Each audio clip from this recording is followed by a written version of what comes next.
maybe I'll just get things started off with one question that I'd like to sort of address to everybody, and then we'll open it up. So my question is, it's come up, I think, in pretty much all of your talks about going from sort of controlled laboratory studies to naturalistic, real-world musical experiences. And each of you are kind of working on quite different things. So I'd like to just hear from each of you how you approach that, and in particular in the future, how you think you would maybe want to incorporate it further, and what sort of methods you can think of using. Haley's talked a lot, so why don't you just... You hear? Yeah, this is working. So I think I'm a bit far away from, because we are at the state that we don't really talk about, we talk about the neural responses, but relating this to cognitive abilities and cognitive development is a bit complicated. So it's more like precursors, let's say. So that's one of the, but we had this discussion. So it's very interesting to go through more toward more naturalistic stimuli, because we can have this complexity that is, there is to some extent complexity in the stimuli that we use with auditory sequences, but it's not what they are really exposed to even at these early developmental stages. But personally, from my point of view, because we use neural data, it is very complex to evaluate neural responses when you have high variability, even in musical stimuli, that is really real instruments, naturalistic music stimuli. So from our approach, I mean, that's one of the interesting things that we would like to try to do, but probably developing techniques that are based on approaches that look for similarities in responses, techniques that look for patterns in the neural response. So extending our classical techniques that we use actually for evaluating neural responses to techniques that come from other domains, notably machine learning, for example, can help probably extending our approaches and then going for allowing ourselves to go for stimuli that, because yeah, to extend our field of protocols at this earliest stage of development, and then get the response. Is it there because it's simple, or would it be there if we had something that would be more realistic? So yeah, I don't know. I think I can answer it a couple ways. One is, so we are doing a randomized controlled trial, but it's done in a community and in a community setting, and there's so much control we can have over, we try to do as much as possible, and as we talked during lunch, it's not exactly like a medication trial that you have control over dosage. But our conversation made me think that we can probably do a better job as understanding their musical environment at home. We do that with our older adults choir, so we kind of record how much conversation they have at home and musical interactions. So there's privacy issues, and they're minors and children, so being mindful of all of that. But I think this tension, Frank, Marie, and I wrote a paper together on validity of an experiment that is done in a laboratory versus a natural setting of a community, and how much that's more kind of like applies and it's valid. And I think we just kind of all travel in this tension space. But I think bringing both to each other, more naturalistic setting to a laboratory environment, and also allowing for trials that are controlled in a naturalistic setting. I add one more thing is that, so we have kind of, I'm thinking about it because we've managed to do it. So Sarah, my PhD student, she was looking at nostalgic music listening, and for the longest time, the literature was that you pick the top 100 pieces of the Billboard, and she came up with this idea that, I can design everybody's individual music if I kind of write this algorithm that I can match auditory features. So like using some of that technology, she's come up with this toolbox that you can put in a song, and then it gives you 10 other songs that have the same features, but it's personalized to the same person, to an individual. And that really allowed us to look at nostalgic experience for the person. So I think there are ways, just probably takes innovation and creativity. Yep, you have. Yeah, I think for my case, I try to be in the middle. Like, I love the naturalistic balancing spot of like, so when I use EG, and especially EG hyperscanning, I really appreciate the controlled stimuli that I can have to really cut the epochs to each tone, each note onset. And then when I go more behavioral or motion capture, then we can try to be more free, let the parents choose what they sing, because we don't need that specificity that we really require for EG studies. And then sometimes I also do FNIR studies, and I feel like with those studies I can be somewhere in between. I can let them behave more freely, but still it's a neural measure that's very sensitive to certain things. It has restrictions. So yeah, while using any neural measure, I feel like we have to have some control over the data, otherwise it just is crazy. And it's already crazy enough, I think, like with what we have to do. Yeah, I agree with everything you have said. I think my perspective on this has been shaped a lot by working with Caitlin Fossey and her Mendoza Music Corpus, and her perspective. She works daily, like that's her bread and butter, is working with these sort of naturalistic recordings, which she calls the wild, wild west. And I think her perspective, which is very sensible, is that if we want to understand mechanism, then we need experimental control, like you're saying. But if we want to build theory, then we need to have a theory that makes sense based on the world in which we're actually living. And so we have to understand all of the features that exist in that world. What information, for example, is available to a baby or to kids or to adults even? What information is available in the environment that they could be drawing on, that their cognitive or neurocognitive development could be shaped by? So for me, that's the perspective that makes the most sense. And Caitlin has been doing amazing work in that. Great, so let's open it up to the audience. John, I think, had a...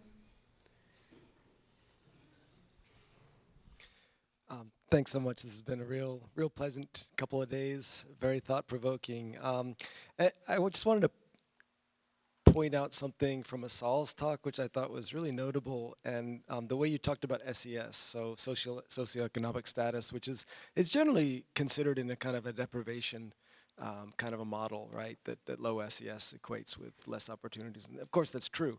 But I really appreciated how you pointed out how different, culturally sort of specific family units can have very different experiences. I guess I just wanted to underscore, just kind of emphasize what Laurel said, just the importance of understanding the home environment. And just a funny anecdote, I was speaking with the grandparents of the cellists last night, and I think like they would sort of take credit in part in that, like, they said that when I forget which one it was, when he was about 2 and he was making a note on the instrument, and then like the grandma would just fall out of the chair like every time he made a note, and so like this incredible like feedback, So maybe not only just fathers but grandparents might have to be looked at. But I'm just curious to think, it's really hard to know how to characterize the whole environment, musical environment. But I would just love kind of each of your thoughts about, A, how much do you think we're leaving out of the story by not characterizing it, and B, what might be a first step to characterize environment?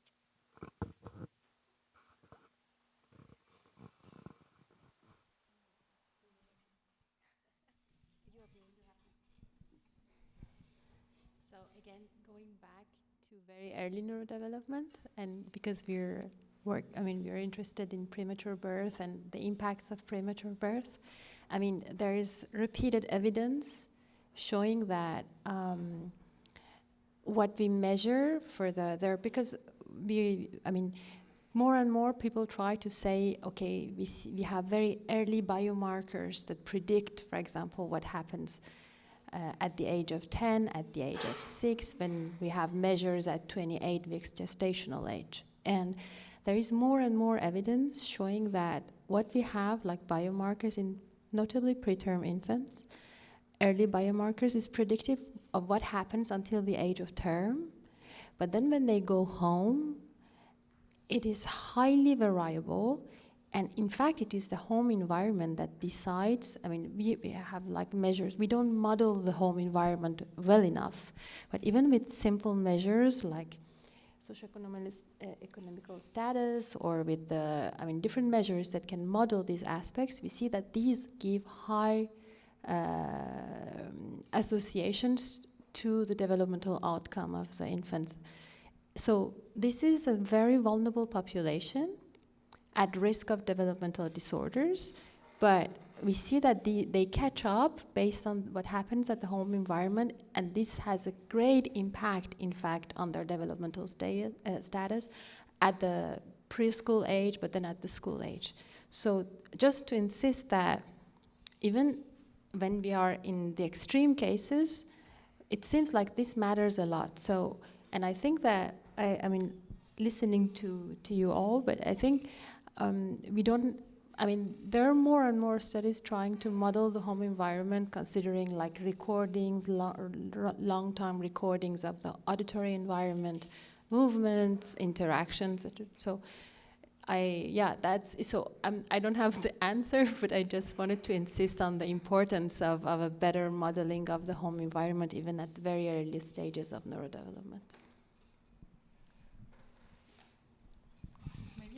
To that from a European point of view, because we're currently working in this Coast Action, like it's a EU-funded consortium on mapping the infant environment. And loads of universities and researchers are participating. And I think that is one of the ways that, for me, is like really working out in terms of mapping the infant home. Like what's happening in different countries. Like we're currently conducting this, I don't want to call it piloting, because it's actually like 20 infants per country, of like Portuguese families, Turkish families, German families, UK families, Finnish families, and I'm forgetting a few other countries as well. And like once we have that kind of data and the automatic measurements that we can use to extract information, I think that's going to be really, really rich information for all of us to then draw upon and like answer some more musical questions that we're interested in. I'll add, one of the things I've been thinking about is also you can't stop people from listening to music. It's in the environment. Adolescents choose to listen to music early on. And there are, I have one of my previous graduate students works at Spotify now, and I've been really trying to see if we can get music listening data. Because they know so much about every one of us, of where we, like our zip code correlated to what we listen to, how often we share it. So I think they're just paying attention to what also they listen to as part of their personal experience, not necessarily what happens at home, but it's not something that we control in the music education or music training program, but the genres of music, how often they listen to it, is also, as they get older, it's probably really important to consider.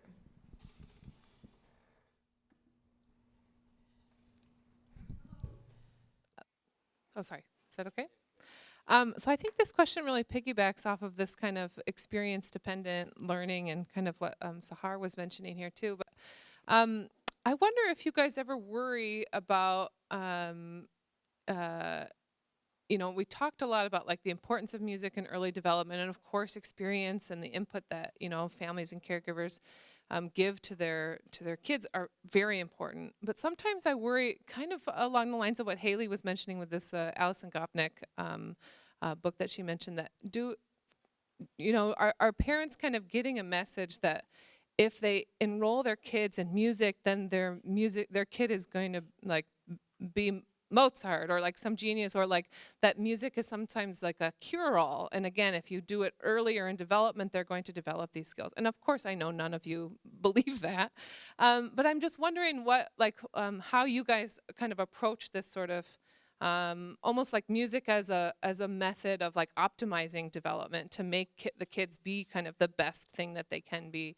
And again, I know that none of you subscribe to that, but I'm just curious about how you approach that. For instance, we get families come in to the lab, to the developmental lab, and they'll say like, oh, and I just want to let you know we played Mozart for the baby when they were in the womb. And I'm like, that's cool, but I don't know that necessarily helped. And so, I'm just trying to, deal with these sorts of questions with real families, and also, try to get families to not think I'm going to buy it's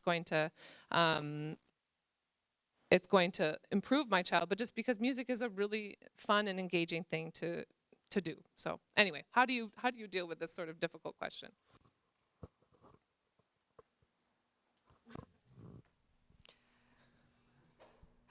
Yeah, there's a tension.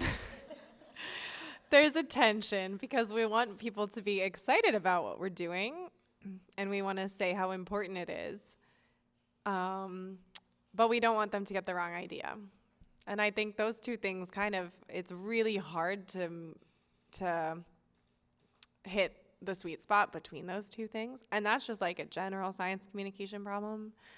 But I do think that you've identified that we need to do a better job.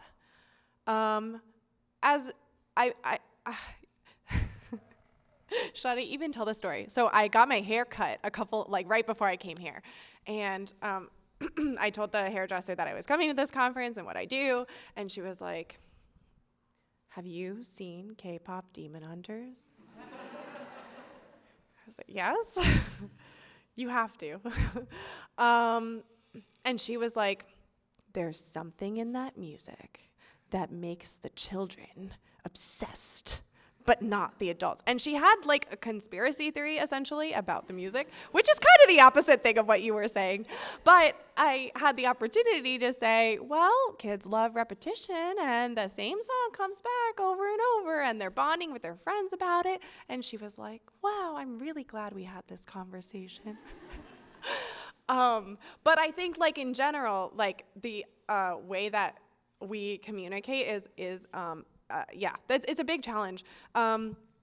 Another thing that, so I work pretty closely with a music educator on campus as well, and in conversations with him, I've started to understand some of the music education approach, which really is this approach that every child should play. I think the American Music Education Association says music for every child. Every child should play music. And I guess my perspective, what I draw from the literature, is that every child should have the opportunity to play music, right? And so it's a matter of trying to understand how to distribute those opportunities rather than to necessarily foist a specific, carpentering, a specific kind of musician. That's the best that I have to offer about that question. I think it's a really great question. Thank you for raising it. Yeah, I might just also comment on that. 'Cause a few weeks ago, I was at a conference in Toronto that was mostly music educators who really wanted to make music education better and more available and so on. But the message that they were saying was more or less, we already know that music does everything. We don't even need research anymore because we already know the value of music and what it does. So again, I think there's a kind of disconnect, I think, between some of the science that we do and connecting with policymakers and educators and so on. And so I agree, I don't know how to do it, but I think the communication, we need more nuanced communication, I think, between some of these other groups as well, because, I mean, what the music educators are doing is great. They're promoting music, for children, which we all would agree with, but their conceptions of what the music does would be quite different, I think, from ours.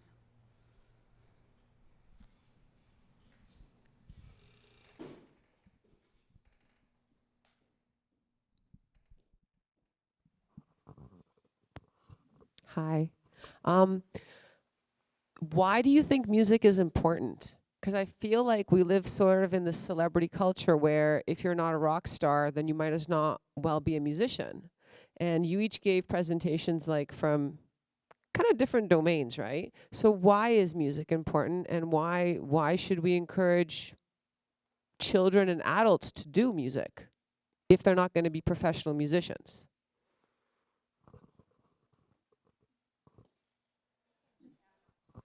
Give this a try. Well, when I started working with Yola and El Sistema, one of the things that kept coming up is that El Sistema was kind of a music education method in Venezuela, not to create a whole bunch of Gustavo Dudamels of star musicians, but give every child access to what I come from it, a toolbox of abilities that may facilitate better language development, may facilitate emotion regulation, may give you a space to find community and friends. And that's a lot and enough. And I think just as Haley said, having every child having that opportunity for access, and maybe not just music, maybe across the board, art education. Maybe a child is interested in theater or dance, and I don't think none of us really prescribing that music is the only thing for every child. But if, as a society, we're not providing that access and opportunity, I don't think we will have a generation of children who can appreciate and who communicate through music. I mean, even if it's a way for them to make connections and bond and make friends through something that is really fun and it's full of joy, and I think evolutionary has been with us forever, that should be enough. So yeah, I totally agree. But I was thinking while listening to you that, so if we consider, developmental wise, we know that music is a very rich stimulus, right? I mean, you can consider different dimensions, and you know that, even acoustically, it's a very, very rich stimulus. You have rhythm, you have regularities, and you have the pitch dimension, you have the melody, and then, so we can imagine that at different developmental stages, even from the very, very young age, from the very beginning, the brain, and then the brain linked to the body, and with the development of cognitive abilities, we can imagine that at different stages of neurodevelopment, we benefit from different aspects of music, from the acoustic characteristics very early on, because with the rhythm, what we were seeing, then we have interaction, development with the caregiver, we have like motor development, then we have joint musical activities later on. So even if you consider, if you consider the same information, from the physical aspect, we benefit from different dimensions of these, all that is associated with music at different stages of neurodevelopment. So from just listening, exposure early on, and then with development and cognitive development, there are different dimensions that add, like Asal was saying. So even much earlier than that, we can benefit from just exposure to this very, very rich stimulus, even from the very basic mechanistic point of view from the neural networks. So, yeah.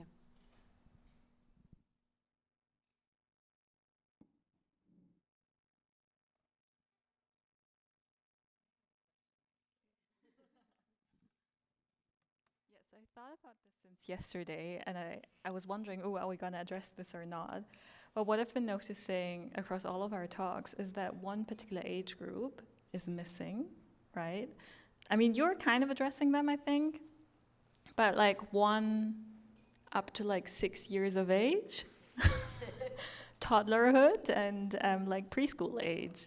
And a lot of the like executive functioning development is happening in that age group as well, right? Like inhibition, like when you look at those go, no-go tasks as well, like lots of it is happening, but you're measuring it a bit. I think none of us are measuring it otherwise.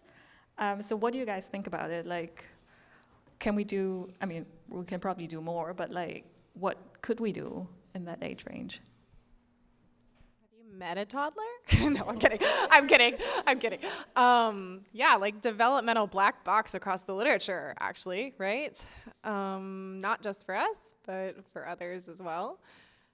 I like love the idea of maybe naturalistic experiments or naturalistic observation being a nice way to try to start to bridge that.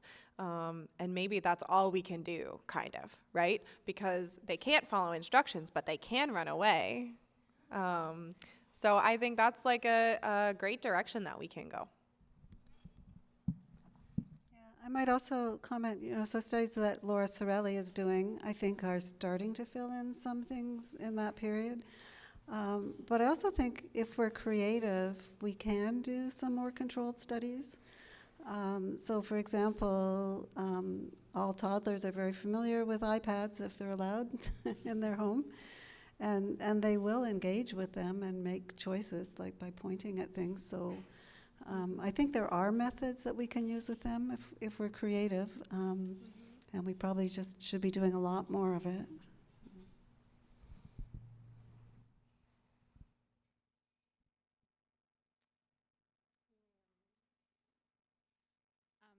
So maybe thinking about some of these questions and these individual differences and clinical trial designs, smart designs are getting really popular in other fields, and so the smart designs are like maybe you start by either you have different types of stratifications that you're doing to randomize your sample, or you start with a random sample and then you have different time points. If people are responders in certain ways, then they continue with the same intervention, or they get changed to like a more intense intervention, or there's sort of all different ways to do it to kind of both personalize but also increase power of data. So I guess as a general question, maybe thinking about that, I have thoughts, I'm sure you all have thoughts. I'd love to hear your thoughts in regards to, like, if you were doing something like that, like, would that be a good idea for, music interventions?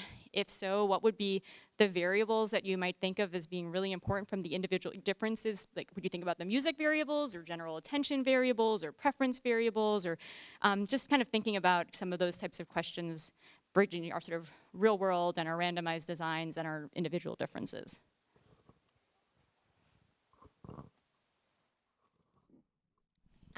I can answer from our RCT. So yeah, those are some of the questions I've been thinking about. I mean, when we started the RCT, even though I put in a grant, I was fully kind of like on the side that this is not going to work. None of these kids are going to show up. And the programs also were questioning my judgment of, why are you sending us 6-year-olds who didn't decide to come? And typically they enroll children who are interested. One of the things that has been, well, we did not plan for this smart design, but it just happened to be that. So we did that first cohort of 2 years, and the programs have been very generous that anybody from the cohort who wanted to stay post 2 years got to stay. And they're providing kind of a free tuition programming for them to continue. So the children in the Colburn Conservatory, they kind of like got integrated into program, and similar for theater. So we have an opportunity to understand the ones who committed for 2 years and stayed just because they were in the research project, versus now they are in a more intense training because they're kind of the conservatory training, to see whether that makes a difference. It's a very small cohort. And so I don't know with our recent cohort, we would see the same thing. But yeah, I think if we have the numbers, that would be a really nice way to answering some of those questions that also we talked earlier about dose and frequency and interest and motivation, and this change during adolescence of whether they're self-motivated or it's family motivation.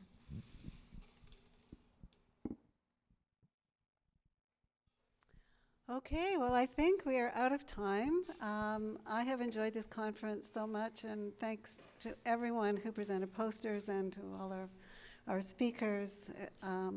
I had a good time. I hope you all had a good time. And don't forget to come next year.